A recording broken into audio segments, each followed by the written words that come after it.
Hello, everyone, and welcome to the Spice v1.8 release community call. Really excited for you all to join today. I'm Wyatt. I'm a product marketer here at Spice. Pretty light agenda. I will quickly review the past two releases. So we had a major release in v1.8, of course, and just on Tuesday this week, we announced a patch release, v1.8.1. And then we will transition to demos and then conclude with any questions you may all have. So to start with an overview of v1.8, which launched last Tuesday, added some really significant new functionality, probably most notably in our support of Iceberg Writes, which is in preview, which means you can now query, transform, and persist data all from the same Spice runtime using standard SQL without any third-party tooling. So you can see some sample queries here. So Sergey will be walking through this in detail here in a few minutes. In other news, we announced acceleration snapshots for fast cold starts, which Philip will demo after Sergey. So with these snapshots, instead of rebuilding accelerations every time you spin up a new workload, Spice can now bootstrap from snapshots stored in S3, which of course ultimately substantially reduces cold start times. Kevin is going to walk us through partitioned S3 vector indexes, which you can now partition and query to billions of embeddings with scatter-gather queries, making large-scale semantic search, super fast, much more efficient. We've also added a new AI SQL function, which Luke will walk us through. Super cool. So you can call LLMs directly from SQL. So for things like text generation, classification, translation, etc. This is all on top of real-time data. So again, the kind of Spice ethos of kind of centralizing all of your logic in one runtime.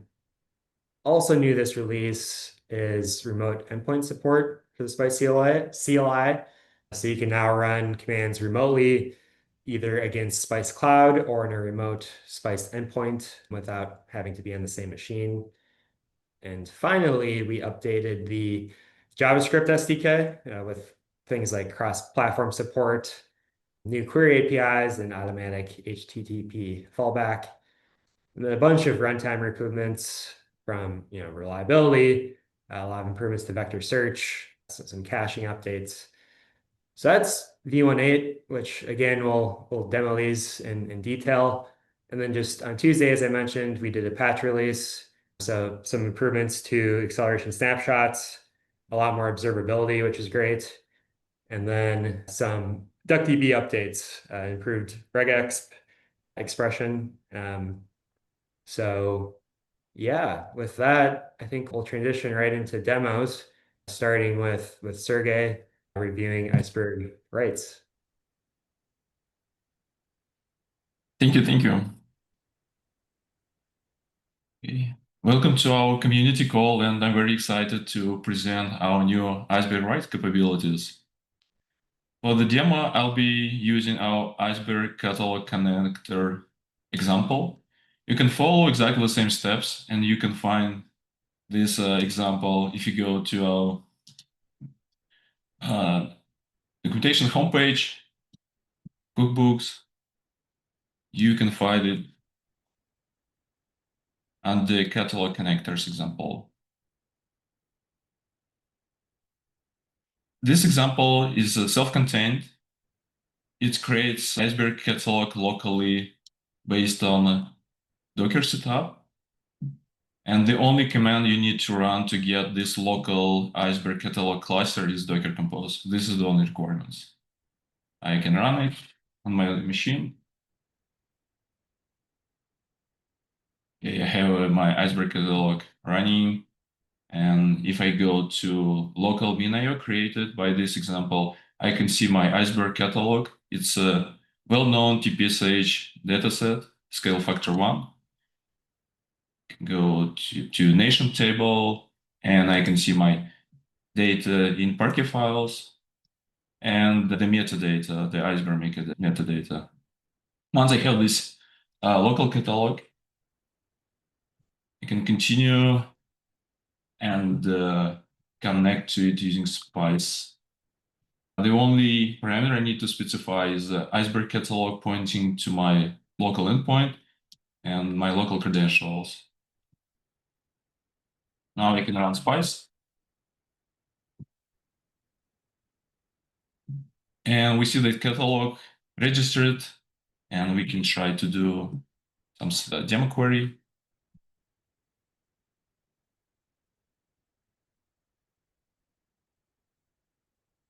Tables.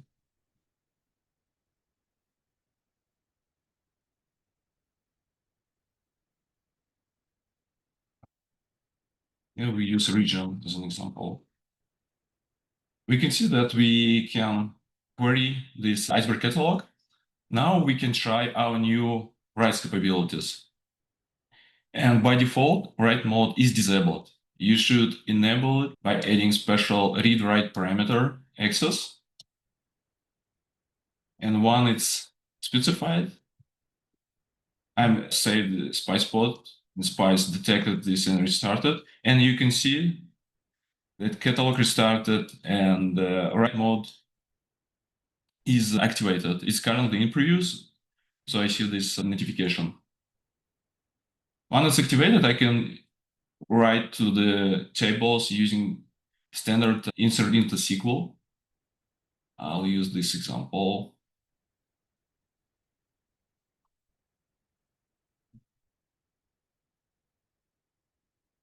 For example, I'd like to add new region called Antarctica. So I do insert into my Iceberg table above and specify values. Once it's completed, I can see this region added. And if I query the same region table after that, I can now see this new region. To learn more about write, you can go to SQL reference in our documentation and find new insert section with all details about how you can use SQL, insert into dialect, and what connectors currently support these new read-write capabilities. And we can also go to min.io to the same table, the region table, and we can see that the data was updated.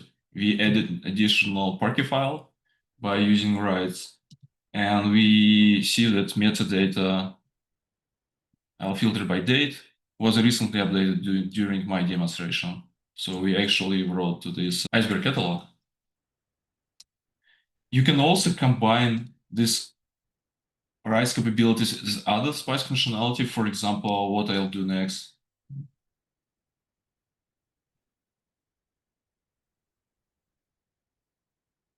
I'll add Kafka as a data source. I'll have real-time streaming events. I'll create a recent orders view that will simulate transformation of those Kafka events. And I will do filtering. For example, I'm interested on the events in the last minute. I call this table recent events.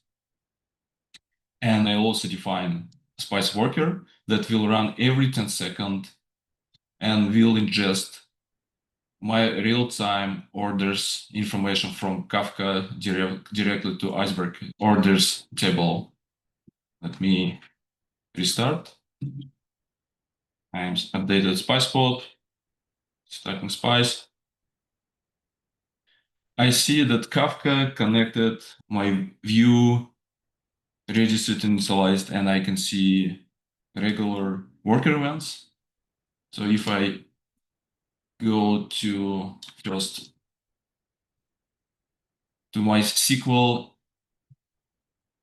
and query the most recent order event from the Kafka, I will see different rows, different information. So it's real time and it's populated. And if I query number of elements in my orders tables in the Iceberg, I should see it increased after each worker run. Waiting for worker. And you can see that it was increased. I can also go back and check my orders table. to see that new data is coming, and we are writing on a regular basis to our Iceberg catalog. So in the demo, we saw how we can connect to existing Iceberg catalog, how to activate retry mode, how to use the approach when we manually specify values to write to the table. So we specify this as a strings. And we also reviewed how we can use writes to the Iceberg tables using other tables as a source. In my case, it was real-time Kafka events.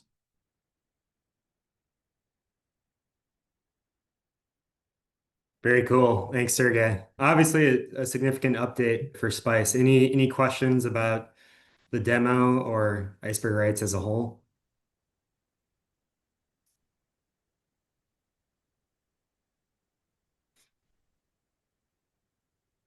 Okay, great.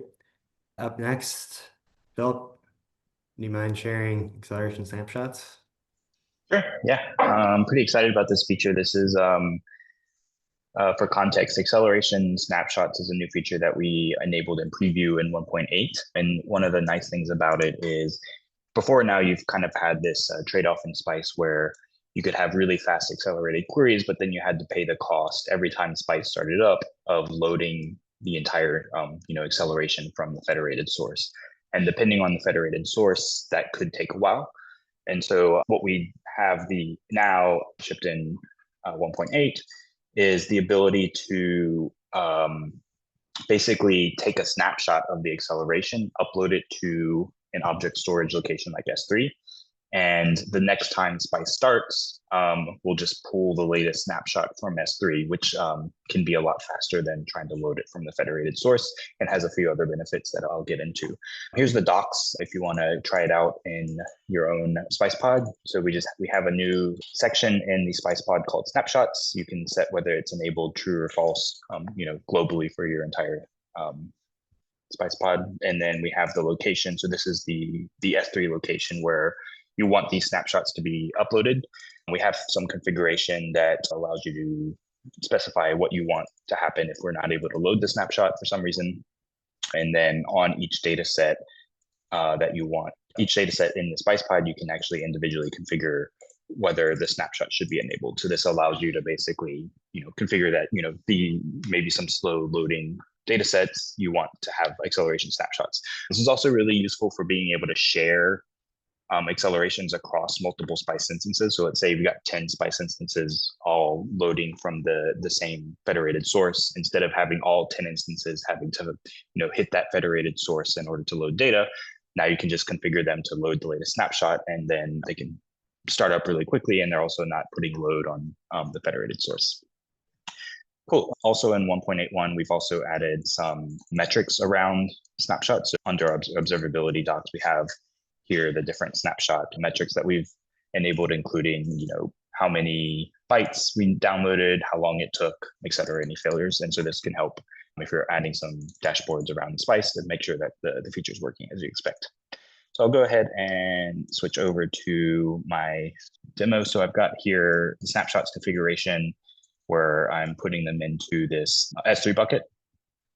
And then I have the configuration to warn. So if we're not able to load the snapshot, we'll just warn and continue on and load from the federated source. I've got some of my S3 parameters. This is the same parameters that we support for our S3 dataset, so no surprise there. And then on the dataset configuration, I've just got snapshots enabled. We also support different configuration here. So bootstrap only. If you specify this, it will only download the snapshot whenever it starts up.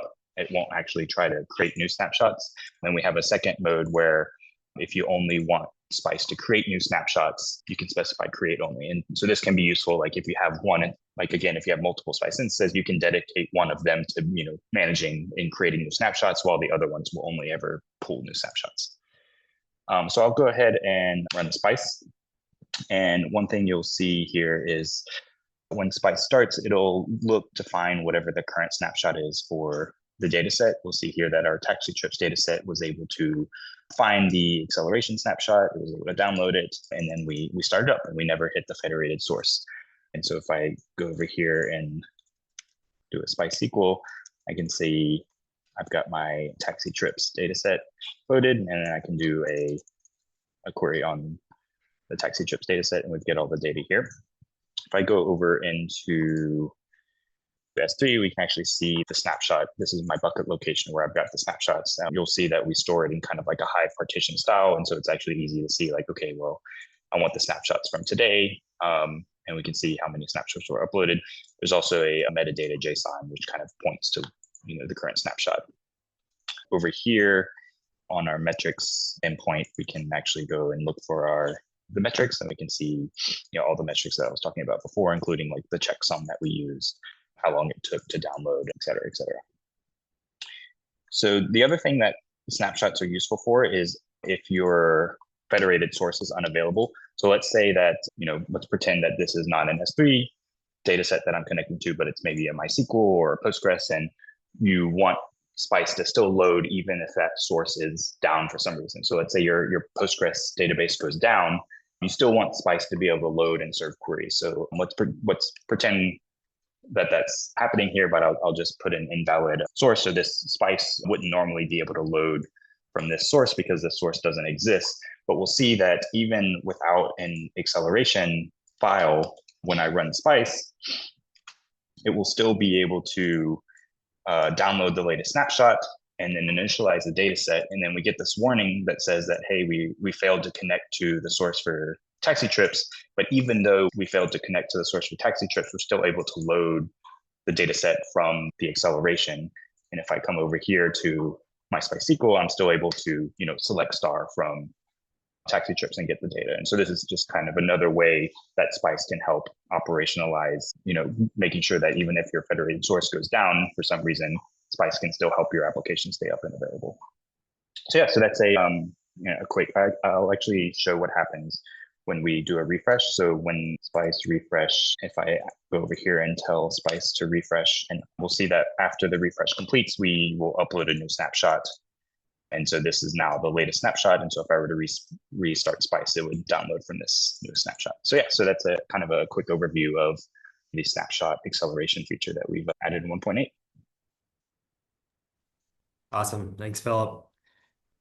Any questions on acceleration snapshots? And I should make clear, feel free to unmute and chime in. Otherwise, if you have any questions live, feel free to enter them into the chat. A quick question that it should actually be quite quick. As somebody who's used Dremio a lot in the past, is there a reason I shouldn't think of those kind of automated snapshots as reflections? So that's kind of what it feels like, where you've got like materialized reflection, and even if the underlying source goes down, you can kind of pull from that reflection instead, I guess. I mean, the difference between a Dremio reflection, or you can think of like a materialized view in other databases, is that they're somewhat static, right? So the Spice model, so the meaning once you've built them, if you've done any calculations in them, then the results of those calculations are built into the materialization. And the Spice model is essentially, instead of having a static data set, you would take that same working set and put it in an embedded database, in which case you can choose like DuckDB or SQLite or other databases. And that gives you a lot more flexibility for compute on that data set after the fact. And so what you're doing here is essentially just bootstrapping that embedded database with that snapshot. But once it's bootstrapped, then you can incrementally update it. You could add a row to it without having to rebuild the whole entire thing. Whereas with a Dremio reflection, you would have to rebuild the entire thing. And you can do different types of computation on it. So you could, run different mathematical functions on it, for example, and all of that is super fast because it's running on this embedded database, without having to rebuild them each time, right? So, yep, that makes sense. Thank you.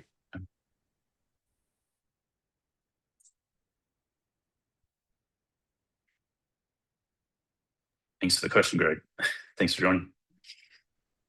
Thanks, Greg. Anything else on acceleration snapshots?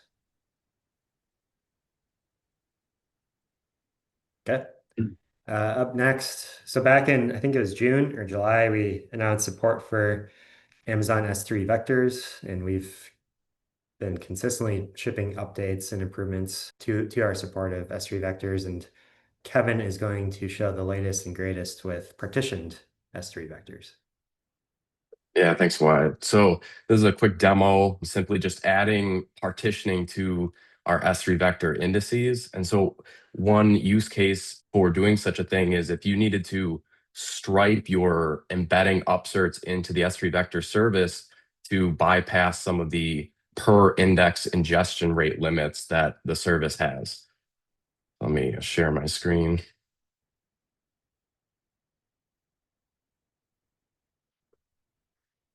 All right, so here's a Spice pod of a fake data set. This is called the employees data set. And if you look at it, it's just a few hundred rows here of data that has things like name and occupation and ID in it. And this feature for partitioning is in our vectors section of the Spice pod, we can, under our partition by, we can specify an expression which will partition our vector data set into separate S3 vector indices. And so here we'll partition our occupation column into 4 separate buckets. We are embedding the occupation column, and we have a local embedding model that we're using. And if I just switch over here, I already have a Spice pod running with all of the rows in that table embedded. And above, I have the Spice SQL interpreter here. And if we just do show tables, we'll see we have the employees table available. And so now we can do things like select name, occupation, and we could do a vector search of our employees table, something like people who write code, for example. And you can see it's pulling out all of our developers, for example. And really the interesting thing is in the explain plan. You can see that, like I mentioned in the Spice pod, we're partitioning our indexes into 4 separate buckets. And you'll see in the explain plan, we're doing a scatter gather across 4 of the buckets. We've got 4 S3 vector queries, and we're unioning them together to give the results that we showed before. And it's really as simple as that. Nice. Thanks, Kevin. Any questions on S3 vector partitions?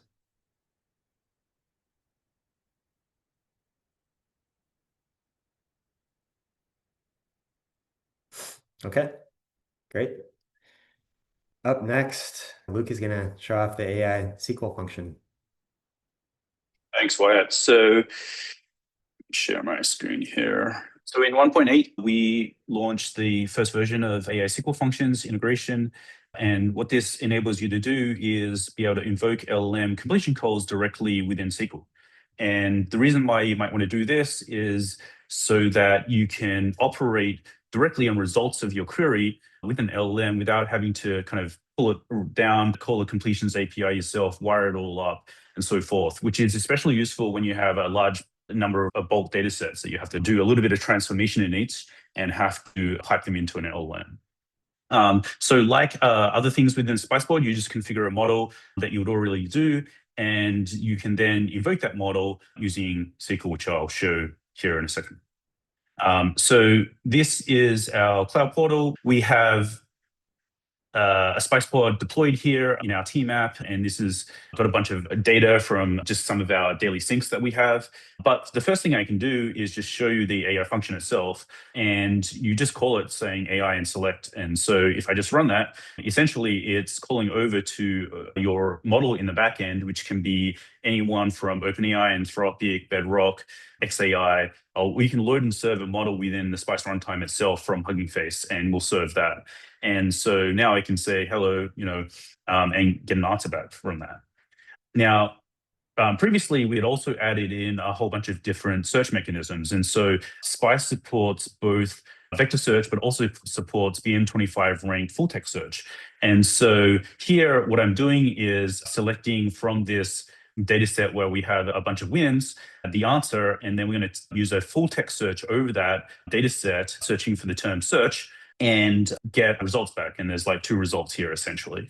And if I want to vector search over that, we have a vector search UDTF, which is a table function, and I can do the same thing, and this will run vector search over that same data set, and now I have a result set of vector search results.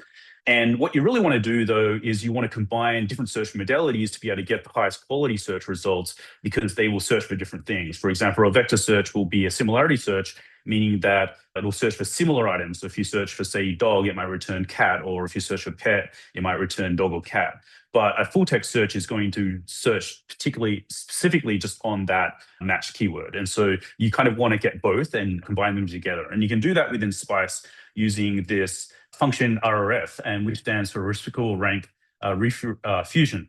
And so you can combine here the vector search, which we're searching, the same function that we called above, the text search. We can give it a join key, which will improve the performance of it, and give it a time column to automatically give it a recency bias. So we're going to boost recent entries higher up the list in terms of the search results. And we can even rank or boost like each one of the different modalities higher as well. So we're actually saying give a higher weighting to text. We combine it all together and just give this one result set of search results. So here I can run this, and now I've got a re-ranked list of text search and vector search with recency bias, with boosting, all within one list within just a few lines of SQL code here. And so what I want to do once I've got this search result is I want to analyze the search result with AI, and I want to make that super easy. And normally what I would have to do is take each one of these results, manipulate it in some way, and then send it through an LLM to get an answer back, compile all that stuff, and get it back into where I want to use it. But with the AI function, essentially what we can do is take exactly the same query and now just add that AI function to the search. And what I'm going to do is say, analyze my prompt, the answer that I got back in one concise short sentence. I want to use GPT-4, and that's going to be my analysis of the search results that I have here. And so now I can run that, and it will take a little bit long because it's actually doing full LLM completions on this. And now you can see that I've able to apply that same analysis question with the answer all the way through to each one of the results without having to do a whole bunch of wire up for these services myself, and get that directly back into my application, which can serve in a dashboard or serve in the application to a user and so forth.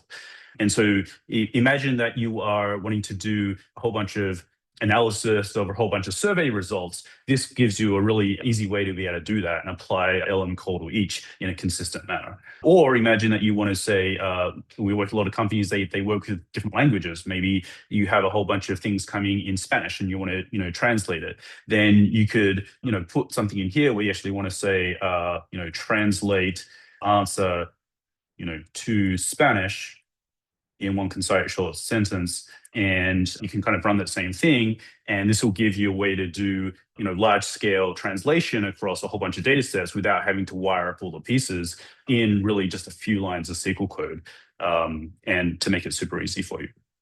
The final thing that I just want to show here is the explain plan for this search that we did, and this is kind of building off what Kevin showed you, is that this is doing large-scale vector search across a bunch of data that's in S3 vectors, and you can swap out that vector engine for different vector engines. So you can do that just purely in Spice, or you can use something like S3 vectors. And when you do use something like S3 vectors, as Kevin showed, we'll automatically do this partitioning across the indexes for you to make it very large and scalable. I'm gonna have to zoom out here so you can actually see, but if you come down to the explain plan, which shows you what actually happened beneath the hood, then you can come down here and you can see that in this case, Kevin showed 4, but I actually had it partitioned across 10 indices here, and essentially did a partitioning across all indices, searched across all of them, and then gathered all those results back together to give you that one results list that I showed you before. So in just a few lines of SQL here, you've got a very, very powerful way to query across federated data sources, search across them with different search modalities, re-rank them together, be very large, scalable across multiple indexes, and then pipe that directly into some type of AI function to get additional analysis of that. Yep, and that is it. This is all available in 1.8 and 1.8.1. Thanks. Yeah, I love this one. A lot of use cases where the AI SQL function would be super impactful. Any questions on the demo or the function in general?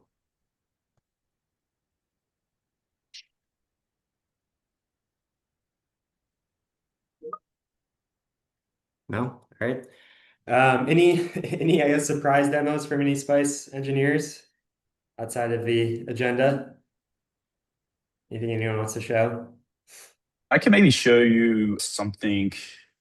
Let me pull something up that we just recently released in the portal here. We've been making some additional improvements. So everything we show you in terms of the query and the search and the inference side is available in our open source version. You can self-host it yourself. You can run it in Kubernetes. You can run it in Docker. You can run it on laptop. We have people who are running on a Jetson edge device. But we also have a cloud-hosted version here. You can see if I go to monitoring here, we actually have 2 instances that we automatically run for you in the cloud. And so a couple of things that we've done to improve here, when you run all of this, then we capture all the observability for you, which makes it a lot easier to debug. So if you look here, when I did that translation, what actually happened behind the scenes is we're doing a lot of work for you. So the query came in, said, translate this across all these search functionality. We have to first embed all of that. We have to call all these AI completions in the back, and you can see the whole trace tree here. And we trace it all for you, so it's easy to debug. And one thing that we've done here that we didn't have before is the ability to now filter through all of these traces. So once you get a lot of traces, you might want to filter between the different versions of the things that you do. And so this makes it a little bit easier to be able to do that. And once you have multi-instances, you might want to filter just down to one instance so you can kind of find that trace that you're looking for. The next thing that we've recently launched as well is the ability to just fast iterate using search, using this new search playground as well. So similarly to what I did before, I could actually just search for search across all of these things, and it's going to give me all these search results. These are markdown documents, so that's why it kind of looks blank here. But if I go to preview, then you can see these documents here that came up in the search results. It will able to find these search results in the cookbook. It's possibly these files are empty. And then I can see the preview here, see the whole markdown preview, and go to the raw document, the raw markdown here for it as well. So yeah, just another way to be able to iterate on the search capability here. This will go across all these different data sets that we have search enabled on. And so you can kind of test out the ability to apply different vector engines or different search modalities to your results here. That preview function is hot off the press. I don't think it was there yesterday. Yeah. Yep. Cool. Alrighty, well, that's it for the agenda. If there aren't any more questions, really appreciate everyone joining. As I shared in the, I guess, preamble of the first community call, we'll be hosting these after every major release. Oftentimes there's a patch release between the major release and this call, so look forward to hopefully seeing you all for the 1.9 community call here in a few weeks. Thanks, everyone.